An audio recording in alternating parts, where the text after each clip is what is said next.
চলুন আজ আপনাদের সাথে একটু অন্যরকম গল্প করা যাক, একটি বাতাবি লেবু ও পায়রার গল্প। নমস্কার, আমি সোমা। আমার চ্যানেলে আপনাদের সবাইকে স্বাগত জানাই।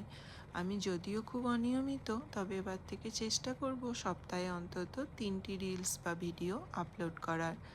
দুপুর তখন প্রায় 2টো বাজে, খাওয়া প্রায় শেষের দিকে। হঠাৎ জানলার বাইরে চোখ গেল এই যে একটু দূরে বসে থাকা পায়রাটির দিকে। কয়েকজন থাকে এখানে, বেশ বকম বকম শব্দে মাতিয়ে রাখে, কিন্তু আজ যেন মনটা খারাপ হয়ে গেল হঠাৎ করে। তার অন্যতম একটি কারণ এই বাতাবি লেবুটাও আমার ডাইনিং টেবিলে ছিল। আমার গ্রামের বাড়ি ঢোকার মুখে ছিল একটি বড় বাতাবি লেবুর গাছ। ঠাকুমা সবাইকে দিতেন লেবু হলে, আমরাও ভাই বোনেরা খেতাম। আর পায়রা আমাদের বাড়ির চিলেকোঠা, কড়িকাঠ, ঘুলঘুলি যেখানে যা আছে পায়রারা একদম মাতিয়ে রাখতো বকম বকম করে। মনটা এত ভালো লাগতো।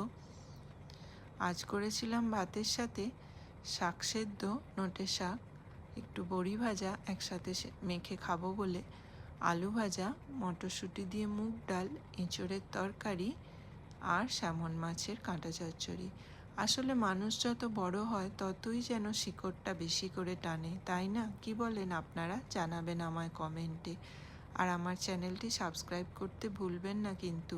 ভালো থাকবেন সব।